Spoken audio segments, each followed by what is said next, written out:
of listening to something that made a difference in your life because you made a choice, because every day we have choices, and they're going to be good or they're going to be bad. So the power of the mind is really important, and the choices we make every day are critical for your own success. I agree with that so completely. One of the things that people have always said to me is, why am I always so happy? And I say, well, you have two choices. You can be happy or you can be sad. I choose to be happy. And they say, well, you've been through so much, because I've lost a son, I've lost a husband, I'm a breast cancer survivor 3 times, 16 surgeries. And they keep saying, well, and I say, what's the choice? What's the best? So that's why I'm so into this positive thinking as well. Yeah. And this show is all about living regret-free. That's our show, living regret-free. How do you live life without regrets? Yeah. So let's tell people, first of all, how to get in touch with you. What is your website? What's your Facebook? Well, the best thing is ToddDurkin.com is my website. And that's, by the way, 2 Ds, TODDDURKIN.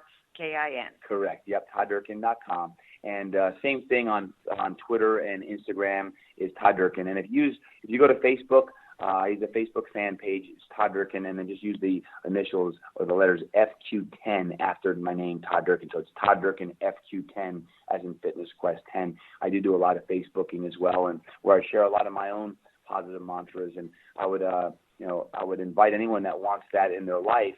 I do something, Gail, called the Dose of Durkin every Monday morning. And this is where someone on their email or even via their phone, I text them a video message 2 to 3 minutes long from all over the world, wherever I'm at, presenting, speaking, training, and coaching. And I'll give them a nugget of wisdom or energy, and I'll do a couple here from Idea World, of course, and just to fire people up on a Monday morning, because some people have the Monday morning blues, like, oh, man, it's Monday.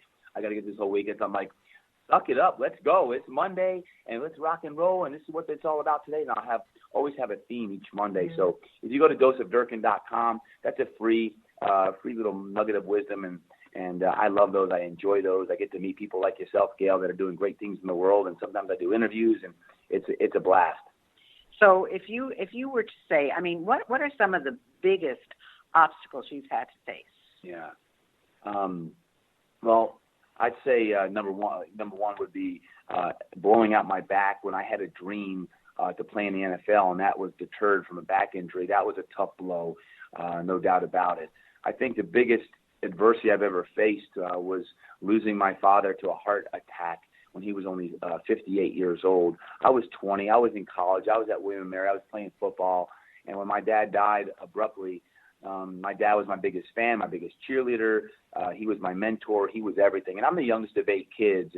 And we had a very special relationship. And that was a major blow to me. And I think, as you could probably attest, Gail, is when you've been challenged physically or spiritually or mentally, sometimes, you go to a low place, but ultimately when you dig down deep and you find faith, there's always a silver lining somehow that comes out of it. And, for you, like you're sharing your story here and what you've gone through, that's making a positive impact in people's lives. For me, losing my father, while I didn't understand at the age of 20 why that would happen or could happen, to me, he still serves as an inspiration to me. And heck, I'm 45 years old now, to say, hey, we all have a life worth telling the story about. What's your story? We all have a life worth telling the story about. What's your story? And my father taught me the value of time, that none of us are guaranteed a certain amount of time here. So we really have to treasure relationships with those in our families. I've got 3 kids and a wife, and I'm truly blessed with those things. And my dad taught me the value of time. Well, it's interesting because you said that was your biggest dream, to play in the NFL, and then the back injury. And you could have gone to a very dark place and not come out of it. Right. And that's the key that I think is so important for people to understand, is that you've got choices. That's right. You've got choices, and you need to understand how to make the best choices that you possibly can. Yes. And that's what you've done.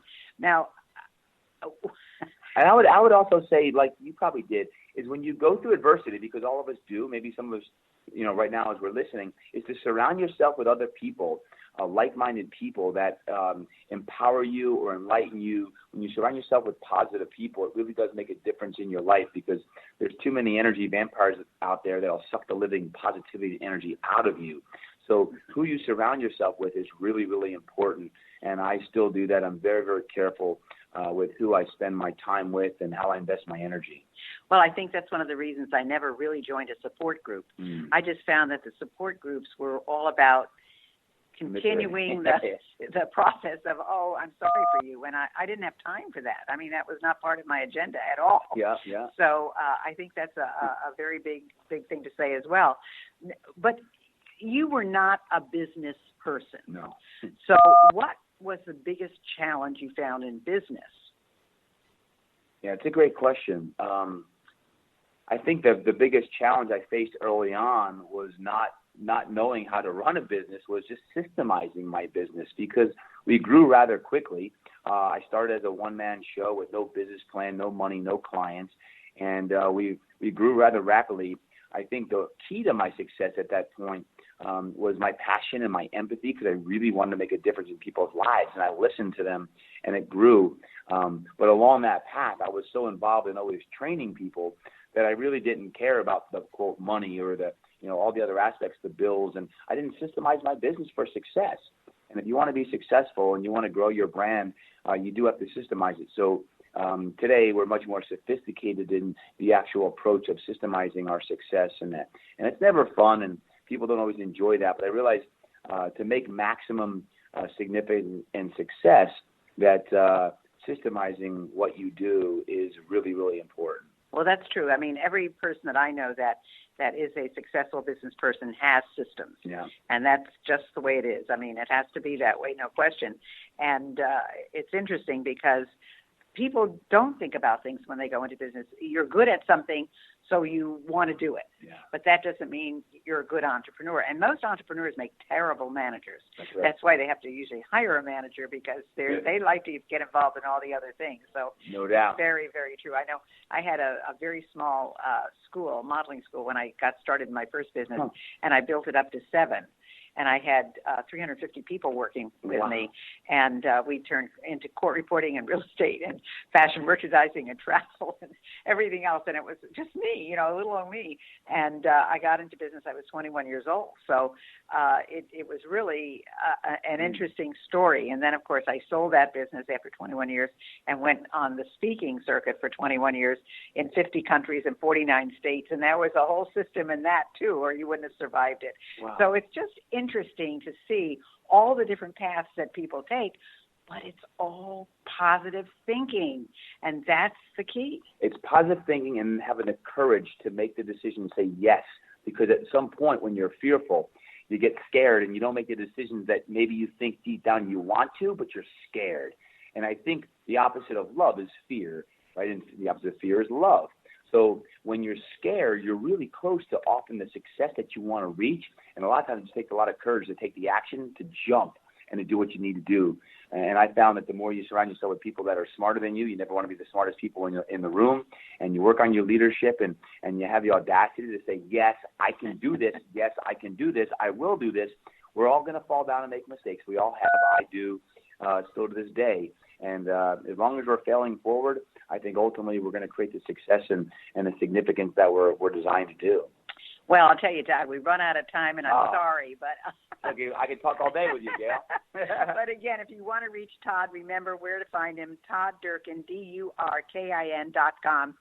He's just got a wealth of information for you there, and I know you're going to enjoy everything he has to say.